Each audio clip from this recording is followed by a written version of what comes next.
గాయములే నన్ను స్వస్థపరిచెను, నీదు రక్తమే నన్ను శుద్ధి చేసెను, నీదు గాయములే గట్టిగా, నీదు రక్తమే నన్ను శుద్ధి చేసెను, నీదు గాయములే.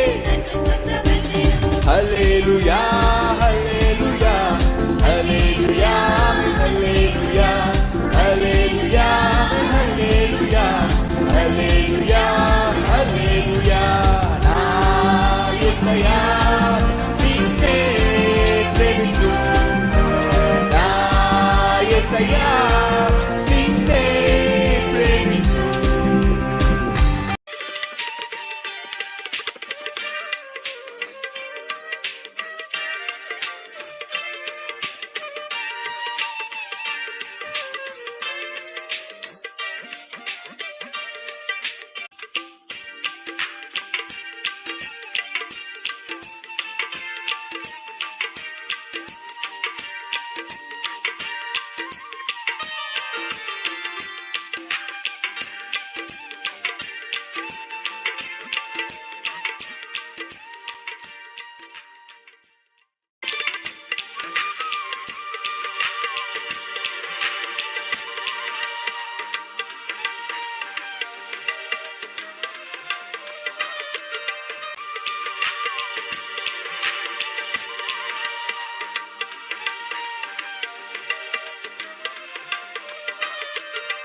చూశాడు. సహోదరి సహోదరులు, యవ్వన కాలమున కాడిమోయుట నరునికి మేలో.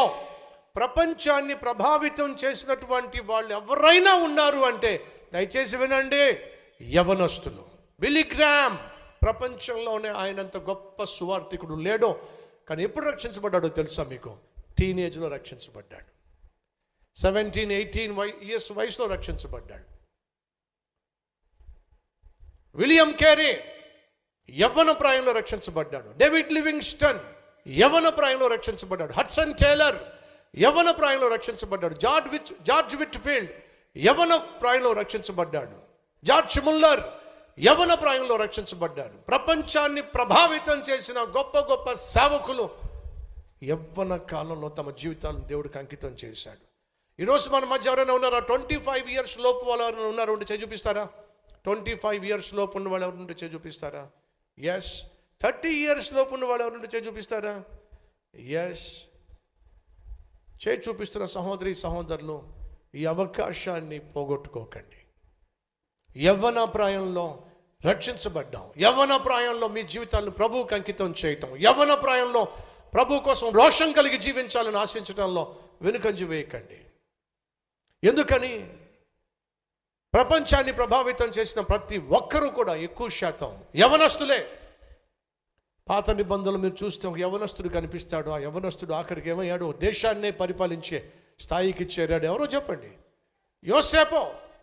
ఆ తర్వాత రాజ్యానికి అద్భుతమైన 40 సంవత్సరాలు సువర్ణ పరిపాలన అందించాడు. ఎవరో చెప్పండి? దావీదు. 4 రాజులు మారినా సరే తన స్థానం మాత్రం, పోస్ట్ మాత్రం, పొజిషన్ మాత్రం మారలా. రాజులకే సలహాలు ఇచ్చేటటువంటి ఉన్నతమైన స్థాయికి చేరాడు. ఎవరో చెప్పండి? దానియేలు. వీళ్ళందరూ ఎవరో చెప్పండి? యవ్వన ప్రాయంలో దేవుని కాడి మోసిన వాళ్ళు. కల్వరి టెంపుల్ సంఘమా, యవ్వన సమాజమా, యవ్వన ప్రాయంలో నీ జీవితాన్ని ప్రభువుకి అంకితం చేయటం మహా గొప్ప భాగ్యం. మరి ఈ దిన సేవకుడు ఇంత విలువైన ఘనమైన గొప్ప సేవ చేయడానికి ప్రధాన కారణం చెప్పమంటారా? చిరుప్రాయంలో 12 సంవత్సరాల వయసులో రక్షించబడ్డాను. 18 సంవత్సరాల వయసులో వాక్య పరిచర్యను ప్రారంభించాను. 21 సంవత్సరాల వయసులో ఈ కల్వరి పరిచర్యను ప్రారంభించాను. అతి చిన్న వయసులో దేవుణ్ణి సొంత రక్షకునిగా అంగీకరించటం, అతి చిన్న వయసులో వాక్య పరిచర్య చేయటం, అతి చిన్న వయసులోనే కల్వరి పరిచర్యను ప్రారంభించటం దేవుడు చూపిన మహా కృప. యవ్వన ప్రాయంలో కాడి మోయిట మేలో దొరికాడండి పౌలుకు ఒక అద్భుతమైన ఒక మాట. ఏమిటయ్యా, మీ అబ్బాయిని సేవకు పంపిస్తావా?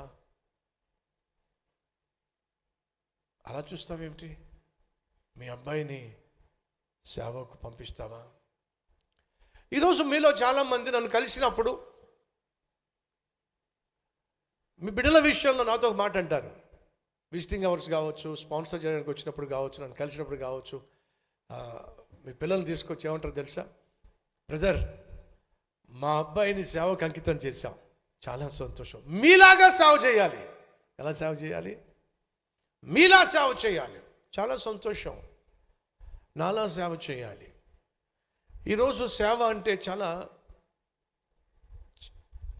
అంటే ఆలోచన విధానం చాలా డిఫరెంట్. సతీష్ కుమార్ లాగా సేవ చేయాలంటే గొప్ప సేవకుడు కావాలి, పెద్ద సంఘం ఉండాలి, అనేక టీవీ ఛానల్స్లో కనిపించాలి, మాట్లాడాలి, గొప్ప పేరు సంపాదించాలి. ఇది సాధారణంగా ఎంతో కొంత సతీష్ కుమార్ కలిగి ఉన్నటువంటి సేవను, పేరును, దేవుడు ఈ దిన సేవకుణ్ణి ఆయనను ఘనపరిచాను కాబట్టి దేవుడు ఘనపరిచాడు. ఈరోజు సతీష్ కుమార్ను చూస్తున్నప్పుడు సేవను చూస్తారు. సేవను చూసి మా అబ్బాయి కూడా సతీష్ కుమార్లా సేవ చేయాలి. అదేగా సాధారణంగా మనకున్న ఆలోచన.